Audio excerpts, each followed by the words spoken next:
Assalamualaikum warahmatullahi wabarakatuh. Salam. Selamat siang dan salam damai sejahtera bagi kita semua. Sebelumnya kami dari kelompok 5 mengucapkan banyak-banyak terima kasih kepada kehadiran teman-teman semua di tempat ini.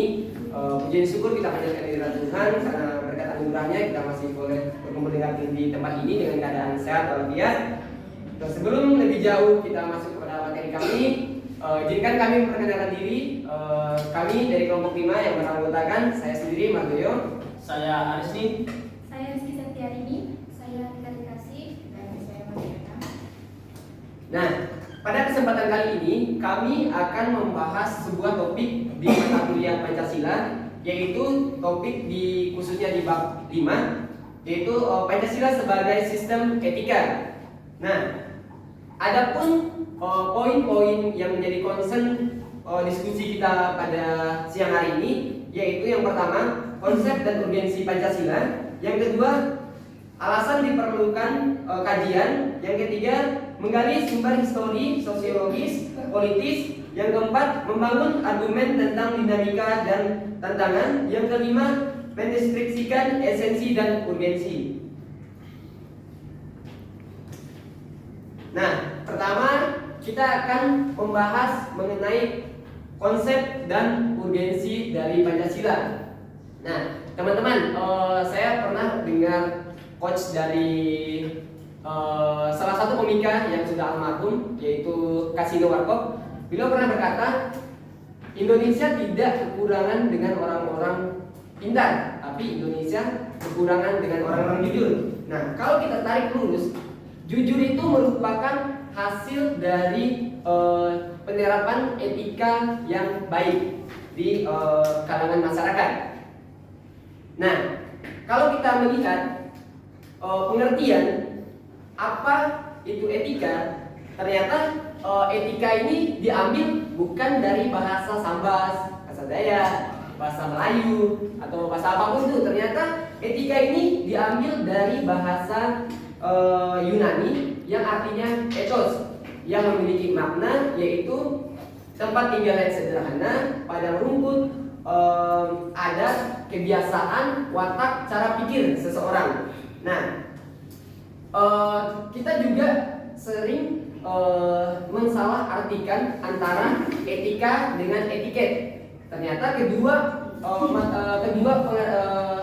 hal ini mempunyai makna yang berbeda antara etika dengan etiket. Kenapa? Karena etika itu lebih menekankan kepada nilai baik dan buruk. Sedangkan kalau baik atau buruk, sedangkan kalau etiket itu lebih menekankan kepada tata cara yang tepat, yang diharapkan dan ditentukan oleh komoditas atau kelompok-kelompok tertentu. Nah, contoh, kita makan pakai tangan kanan dianggap mempunyai etiket yang baik dibandingkan kita makan dengan tangan kiri. Nah, sedangkan kalau etika, mencuri dianggap suatu hal yang buruk meskipun dia mencuri dengan tangan kanan. Nah, itulah bedanya. Kalau etika itu lebih menekankan kepada nilai baik dan buruk, sedangkan etiket lebih yang diharapkan gitu di kalangan masyarakat tertentu. Nah, kalau kita lihat ini juga, aliran-aliran etika ini ternyata mempunyai 3 aliran utama, yaitu aliran keutamaan atau kebajikan, yang kedua aliran teologis, yang ketiga etika deontologis. Nah, pengertian dari etika keutamaan atau kebajikan ini adalah mempelajari tentang perbuatan manusia baik atau buruk, atau lebih menekankan kepada saya harus menjadi manusia seperti apa. Nah, nilai yang terkandung biasanya dalam etika keutamaan ini yaitu nilai belas kasih, jujur, gotong royong. Itu merupakan nilai-nilai yang terkandung pada nilai keutamaan ini. Nah, sedangkan nilai teologis ini lebih mengacu pada efektivitas suatu tindakan untuk mencapai tujuan. Nah, jadi dianggap beretika ketika tindakannya itu lebih efektif untuk mencapai suatu tujuan. Gitu. Kadang kita kan untuk mencapai tujuan itu terkadang bertele-tele, jadi kesannya itu nggak efektif gitu. Jadi etikanya kurang gitu. Terus selanjutnya itu etika deontologis. Nah, etika deontologis ini menekankan lebih ke kewajiban. Nah, jadi ketika teman-teman melakukan atau melaksanakan suatu kewajiban, itu dianggap beretika meskipun tidak mendiskusikan kedepannya gitu. Tujuan dari kewajiban tindakan dari teman-teman itu apa gitu. Dia tidak lebih mengacu pada diskusi gitu, tapi kewajibannya gitu. Nah, terus kita masuk selanjutnya itu kita akan mengenal nih. Nah, kalau kita tadi udah berbicara tentang pengertian etika, alirannya, sekarang kita masuk pada poin utamanya yaitu etika Pancasila. Nah, kira-kira etika Pancasila itu apa sih? Nah, ternyata etika Pancasila merupakan cabang filsafat yang dijabarkan dari sila-sila Pancasila untuk mengatur perilaku kehidupan masyarakat berbangsa dan bernegara di Indonesia. Nah, etika Pancasila ini mempunyai nilai-nilai etika. Nah, diantaranya ada 5, yaitu nilai ketuhanan, nilai kemanusiaan, nilai persatuan, nilai kerakyatan, dan nilai keadilan. Nah, kalau dari nilai ketuhanan, ini mengandung dimensi lebih ke hal-hal spiritual atau keagamaan gitu, dimana cara kita mendekatkan diri kepada Sang Pencipta, lebih menanamkan nilai-nilai agama yang dianut oleh masing-masing masyarakat.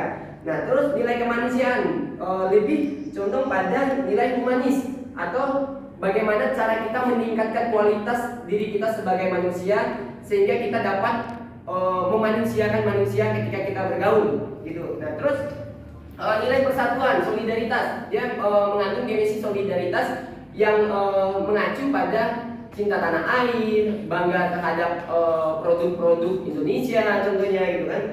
Nah, terus kerakyatan ini lebih menekankan nilai pada mau mendengarkan pendapat orang lain, mau tidak otoriter gitu, mau menerima masukan gitu.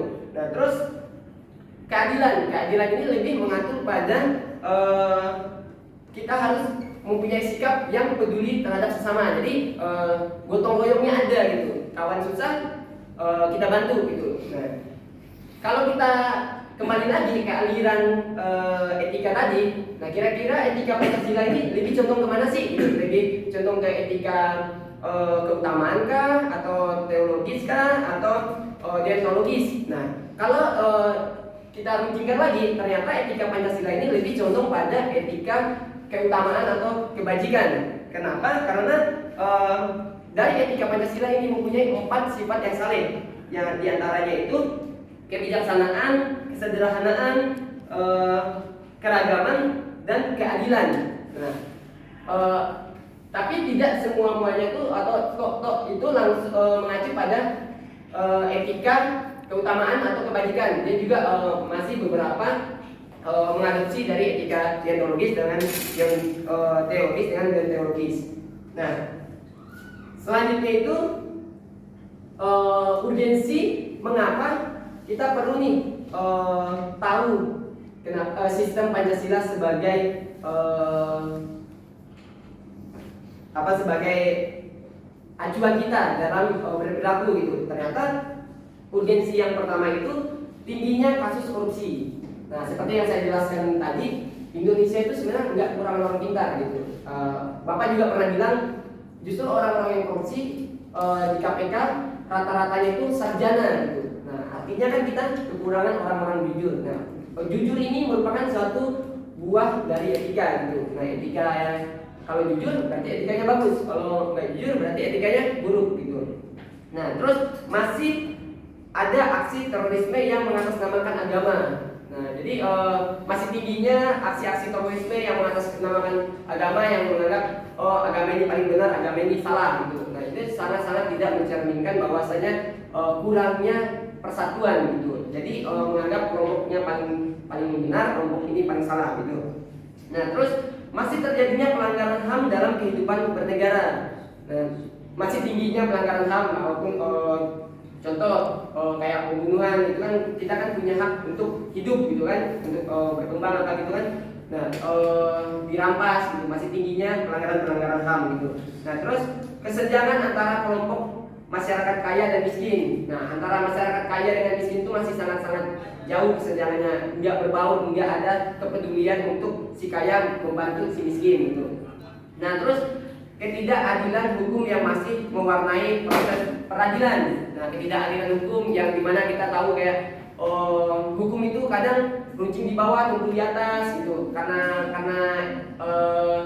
goyangan-goyangan money gitu kan. Dan jadi berubah pendapat yang awalnya keputusan ini seketika berubah gitu. Nah, terus banyaknya orang kaya yang tidak bersedia membayar pajak. Nah, ini contohnya kayak perusahaan gitu. Perusahaan itu kan termasuk orang yang mampu gitu kan, karena sudah bisa mendirikan perusahaan, sudah bisa beroperasi. Ternyata masih banyak yang belum membayar pajak dengan benar gitu. Nah, itu kan sangat-sangat tidak mencerminkan Pancasila sebagai sistem etika gitu. Nah, mungkin itu dari saya. Selanjutnya saya serahkan kepada teman saya. Baik, yang selanjutnya masuk ke poin yang kedua, yaitu alasan diperlukannya Pancasila sebagai sistem etika. Next point. Di sini dalam ada 5 poin yang bisa saya sampaikan. Yang pertama, dekadensi moral yang melanda kehidupan masyarakat, terutama generasi muda, sehingga membahayakan kelangsungan hidup bernegara. Nah, pada poin pertama ini, dekadensi moral yang artinya yaitu menipisnya atau menipisnya suatu sikap moral dari suatu individu yang menyebabkan berbagai macam kesalahan-kesalahan atau melanggar peraturan. Contohnya di sini yaitu adanya tindakan penyalahgunaan narkoba. Yang kedua yaitu kekerasan yang terjadi di kalangan masyarakat. Yang paling sederhananya itu hilangnya rasa kejujuran. Lanjut untuk poin kedua yaitu korupsi akan merajalela karena para penyelenggara negara tidak memiliki rambu-rambu normatif dan menjalankan tugasnya. Nah, maksudnya di sini yaitu korupsi merajalela akibat dari kesalahan atau individu sendiri tidak menanamkan yang namanya perilaku etika yang menyebabkan suatu individu tersebut tidak bisa membedakan antara mana yang baik dan yang buruk. Nah, yang selanjutnya yaitu kurangnya rasa perilaku kontribusi dalam pembangunan melalui pembayaran pajak. Nah, kalau untuk poin yang ketiga ini bisa kita sederhanakan ke dalam struktur organisasi kelas misalnya. Nah, di situ sudah jelas kita tanamkan dari bangku pendidikan, yaitu di mana ada bendahara selaku pengambil uang kas gitu kan. Nah, yang di mana uang kas itu akan dikelola untuk kebersamaan kita semua. Nah, seperti itu. Nah, yang keempat yaitu pelanggaran HAM dalam kehidupan bernegara di Indonesia ditandai dengan melemahnya penghargaan seseorang terhadap hak pihak lain. Nah, untuk poin keempat di sini diartikan sebagai tindakan HAM yang atau tindakan dari individu ke individu lain, sehingga hanya masalah sepele, semisal hanya permasalahan salah ucapan, salah perkataan atau etika kita yang kurang baik terhadap seseorang mengakibatkan orang tersebut tidak suka dengan kita, yang mengakibatkan adanya timbullah yang namanya kekerasan, tindakan kriminal, atau sampai bisa jadi mengumpulkan suatu masyarakat untuk menyerbu gitu, menyerbu dari anggota dari geng lain. Nah, gitu. Nah, selanjutnya poin kelima yaitu kerusakan lingkungan yang berdampak terhadap berbagai aspek kehidupan manusia. Nah, dengan adanya kita menerapkan etika Pancasila, jadi kita tuh tahu membedakan mana yang baik dengan mana yang buruk, sehingga lingkungan kita menjadi indah, rapi. Namun apabila etika tidak ditanamkan dari dini, itu akan sangat membahayakan bagi kehidupan berbangsa dan bernegara kita. Nah, contoh kecilnya di SD itu kita udah ditanamkan yang namanya memungut sampah. Nah, memungut sampah di lingkungan sekolah itu merupakan salah satu penanaman nilai etika. Nah, selanjutnya untuk poin yang ketiga, pada Arin bisa persilakan. Baik, pada poin ketiga yaitu menggali sumber historis, sosiologis, dan politis. Nah, selanjutnya. Nah, pada poin pertama yaitu terdapat sumber historis yang dimana sebelum penjabaran ini dilakukan, itu pada zaman Orde Lama, Pancasila sebagai sistem etika itu masih dalam bentuk filosofis Grundslag atau Weltanschauung, yang artinya nilai-nilai Pancasila itu belum digagaskan ke dalam sistem etika. Nah, tetapi nilai-nilai moral itu sudah terdapat pada beberapa masyarakat. Nah, masyarakat yang di masa Orde Lama ini, mereka memiliki nilai-nilai kemandirian bangsa yang disebut oleh Pak Soekarno itu berdikari, yaitu berdiri di atas kaki sendiri. Nah, kemudian pada zaman Orde Baru, Pancasila itu sebagai sistem etika ini disosialisasikan melalui penataran P4 yang kemudian diinstitusikan oleh BP7, yang dimana itu Badan Pembinaan Pendidikan Pelaksanaan Pedoman Penghayatan dan Pengamalan Pancasila. Nah, yang kemudian kelima sila ini dijabarkan oleh BP7 tersebut.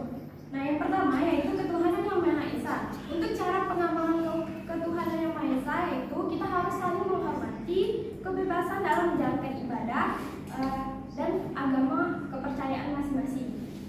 Nah, yang kedua yaitu kemanusiaan yang adil dan beradab. Untuk cara pengamalannya, dalam bersosialisasi itu kita tidak boleh semena-mena terhadap orang lain. Yang kedua yaitu menjunjung tinggi nilai kemanusiaan. Yang ketiga yaitu berani membela kebenaran dan keadilan. Dan pada poin ketiga yaitu persatuan Indonesia. Untuk cara pengamalan ini kita harus cinta tanah, air, dan bangsa. Yang kedua, rela berkorban untuk kepentingan bangsa dan negara. Yang ketiga, bangga sebagai bangsa Indonesia dan bertanah air Indonesia. Dan yang keempat yaitu kerakyatan yang dipimpin oleh hikmat kebijaksanaan dalam permusyawaratan perwakilan. Nah, untuk cara pengamalannya itu yang pertama itu tidak memaksakan kehendak kepada orang lain. Yang kedua yaitu musyawarah ini dilakukan dengan akal sehat dan sesuai dengan hati nurani masing-masing. Nah, untuk yang kelima yaitu keadilan sosial bagi seluruh rakyat Indonesia. Nah, cara pengamalannya pada yang pertama yaitu suka memberi pertolongan kepada orang lain. Yang kedua, menghargai hasil karya dari orang lain. Yang ketiga yaitu menjauhi sikap pemerasan terhadap orang lain. Nah, kemudian yaitu sumber sosiologis. Sumber sosiologis Pancasila ini sebagai sistem etika itu bisa ditemukan dalam kehidupan masyarakat berbagai etnik di Indonesia. Yang dimana contohnya orang Minangkabau itu dalam bermusyawarah mereka memiliki prinsip bulat air karena pemburu, bulat kata karena mufakat, yang artinya dalam berkesepakatan mereka diperoleh melalui perundingan ataupun juga kesepakatan yang dicapai itu melalui musyawarah dan mufakat. Dan kemudian sumber politis. Nah, sumber politis ini Pancasila sebagai sistem etika itu terdapat di dalam norma-norma sebagai penyusunan sebagai peraturan perundang-undangan, yang dimana Pancasila sebagai sistem etika ini merupakan norma yang bersifat abstrak. Abstrak ini tidak berwujud, akan tetapi dia singkat dan akurat. Dan untuk perundang-undangan merupakan norma yang ada di bawahnya itu bersifat konkret. Konkret itu kita bisa dilihat dan dia benar-benar adanya atau tertulis. Saya ingin kepada moderator. Baiklah, terima kasih pada Ari dalam menjelaskan poin yang ketiga. Selanjutnya kita masuk kepada poin yang keempat, yaitu membangun argumen tentang dinamika dan tantangan yang akan dijelaskan oleh saudari Rika Dikasih.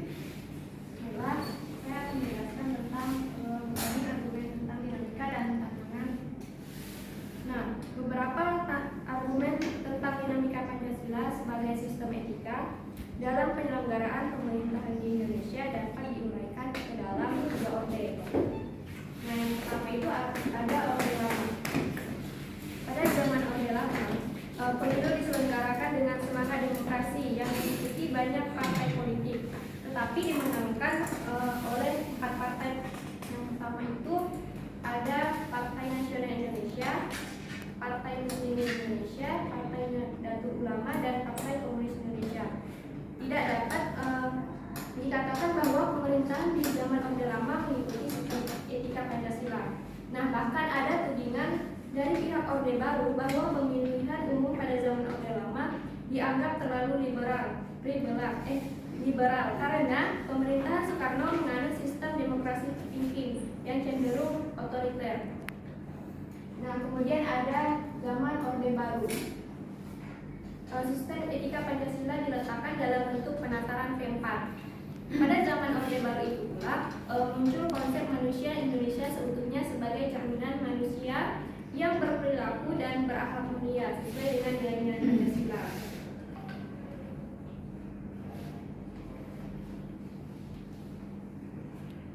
Nah, kemudian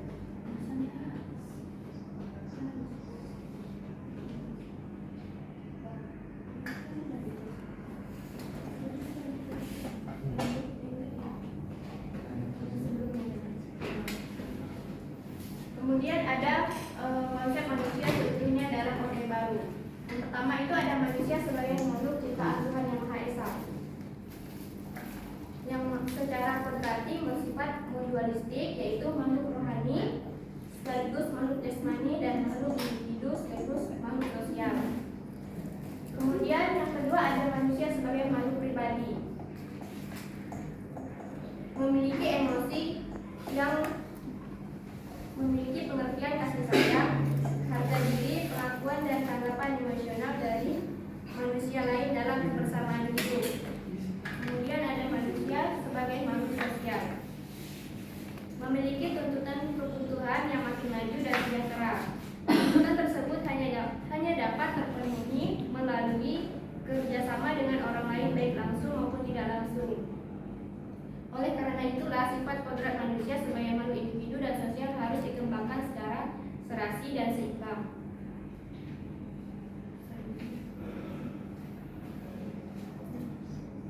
Kemudian yang ketiga yaitu sistem di era reformasi, di mana sistem etika Pancasila pada era reformasi tenggelam dalam euforia demokrasi. Namun seiring dengan perjalanan waktu disadari bahwa demokrasi tanpa dilandasi sistem etika politik akan menjurus pada penyalahgunaan kekuasaan serta menghalalkan segala cara untuk mencapai tujuan.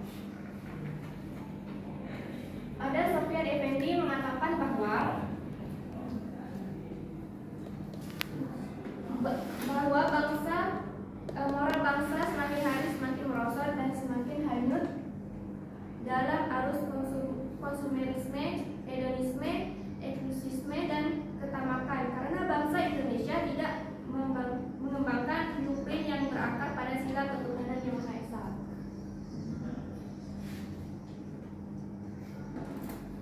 Kemudian yang kedua yaitu untuk membangun argumen tentang tantangan Pancasila sebagai sistem etika. Yang pertama ada orde baru. Tantangan terhadap sistem etika Pancasila pada zaman orde lama berupa sikap otoriter dalam pemerintahan sebagaimana yang tercermin dalam penyelenggaraan negara yang menerapkan sistem demokrasi terpimpin. Nah, hal tersebut tidak sesuai dengan sistem etika Pancasila yang lebih menunjukkan semangat musyawarah untuk mufakat. Dan yang kedua ada tantangan sistem etika Pancasila pada zaman orde baru terkait dengan masalah NKK yaitu nepotisme, korupsi, dan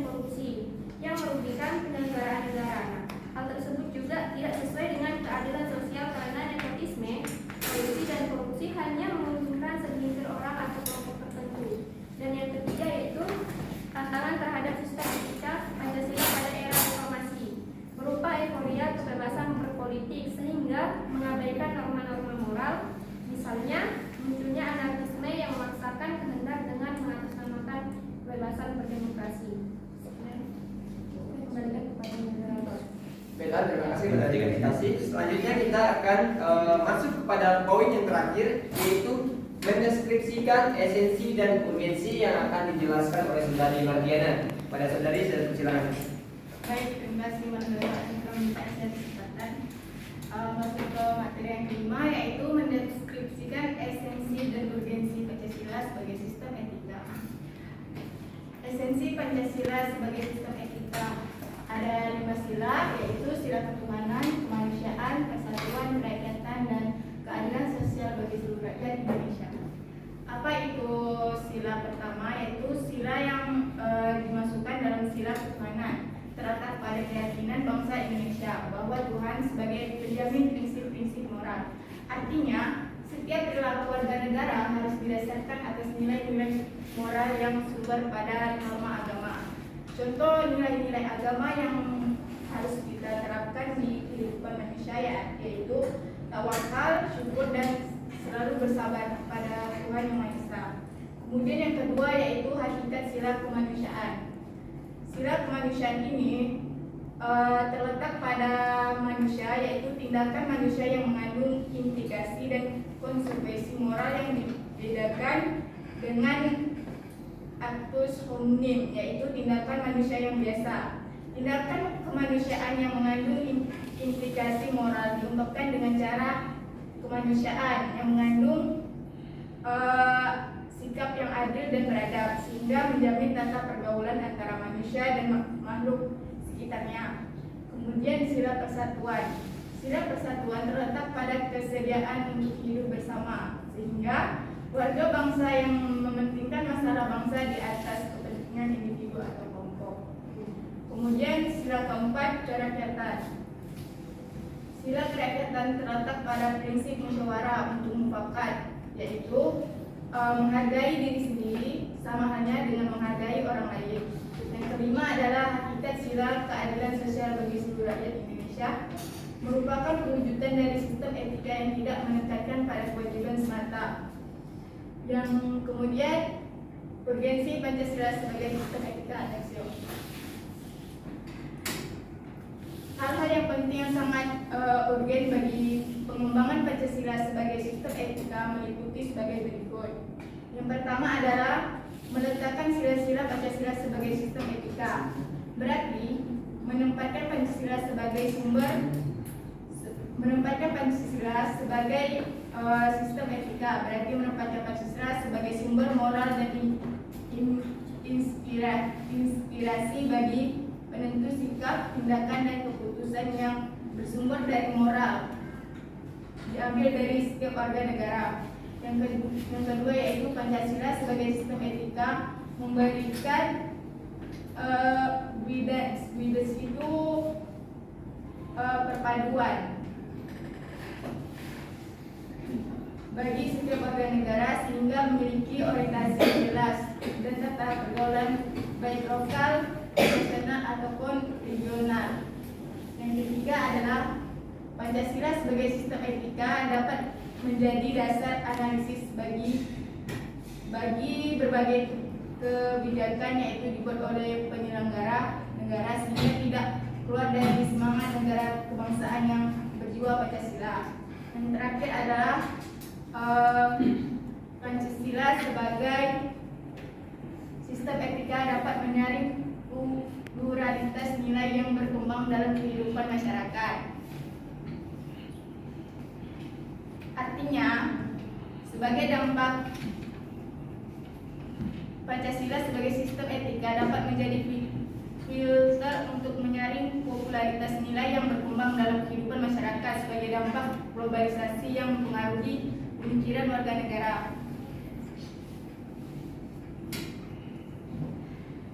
Masuk ke kesimpulan adalah Pancasila sebagai sistem etika adalah cabang filsafat yang dijabarkan dari sila-sila Pancasila untuk mengatur kehidupan masyarakat, berbangsa, dan bernegara di Indonesia. Baik, terima kasih. Seperti saya berikan. Baiklah, terima kasih atas penjabaran materi di poin terakhir yang disampaikan oleh Saudari Mardiana. Mungkin sekian presentasi kami. Kami minta maaf jika ada kesalahan kata maupun kesalahan menyampaikan informasi kepada teman-teman, kami membuka sesi diskusi. Jadi bagi teman-teman yang ingin bertanya, kami persilakan untuk pertama kami akan menampung satu pertanyaan. Terima kasih. Ya, kepada Saudari Siti, silakan menyampaikan argumennya. Terima kasih Mas Doyo. Nah, di sini yang saya mau tanyakan, bagaimana menurut kalian penerapan etika Pancasila pada kaum muda? Sekian dari saya. Terima kasih. Baik, beri tepuk tangan untuk penanya kita. Luar biasa, terima kasih. Baiklah, kami akan mencoba menjawab pertanyaan dari Saudari Siti mengenai bagaimana cara penerapan etika di anak muda yang sekarang gitu ya. Nah, kalau kita lihat tadi nilai-nilai Pancasila itu ada 5. Nah, kami akan mencoba menjelaskan atau memberikan contoh ataupun usulan agar penerapan Pancasila sebagai sistem etika di Indonesia ini dapat diterapkan juga di generasi muda yang sekarang gitu. Nah, mengingat generasi muda sekarang kita tahu sendiri gitu, sering berkata-kata yang kurang sopan, bertingkah laku yang kurang sopan gitu. Nah, kalau kita tarik lurus dari nilai-nilai Pancasila, saya akan memberikan contoh dari nilai keadilan sosial. Nah, kita bisa menerapkan pendekatan pendidikan sistem Pancasila itu sebagai etika itu dengan menerapkan pendidikan di perguruan-perguruan tinggi maupun di sekolah-sekolah gitu. Kalau generasi muda itu kan kayak paling tingkatannya itu dari SMP sampai kuliah gitu kan, maupun yang udah kuliah yang belum. Kita bisa menerapkan pendidikan ya seperti ini Pancasila gitu. Jadi paling tidak mereka mengetahui sistem etika yang baik dalam dunia pendidikan itu seperti apa. Nah, ini akan ditambahkan oleh teman saya. Silakan. Nah, kalau menurut saya akan mengambil poin Pancasila yaitu ketuhanan Yang Maha Esa. Nah, kalau untuk kita kaum muda, nah kita menerapkanlah atau melaksanakanlah sebagai kewajiban kita, yaitu apa yang diperintahkan atas Tuhan kita masing-masing. Nah, seperti itu. Segitu saja mungkin bisa saya jelaskan.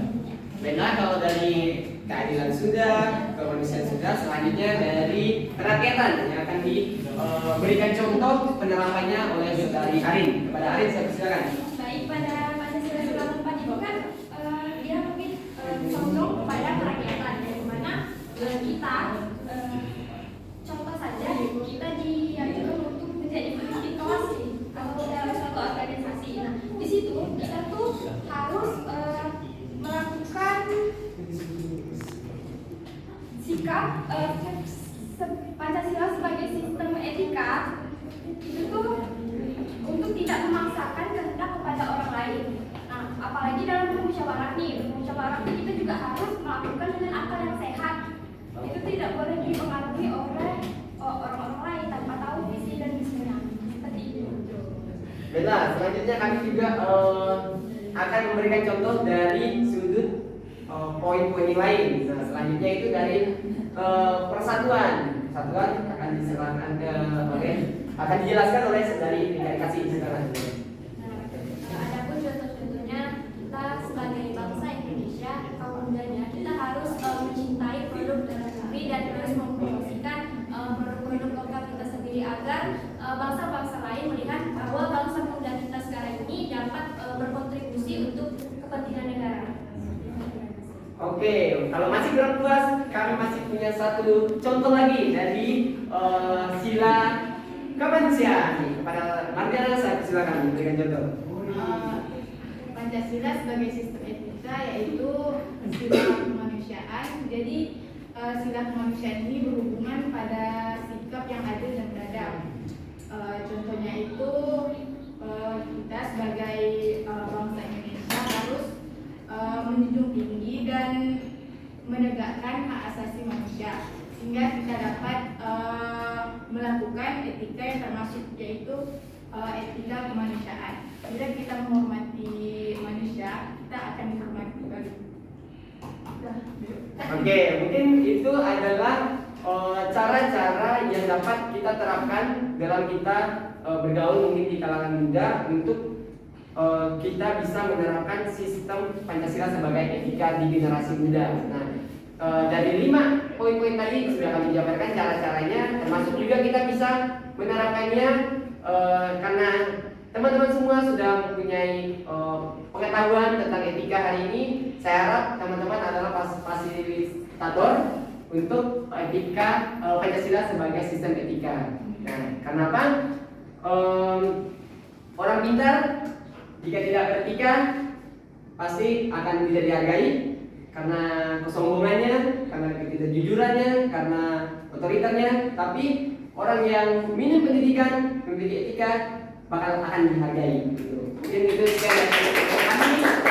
Untuk TV-nya kami mohon maaf. Terima kasih dan salam Pancasila. Salam. Salam.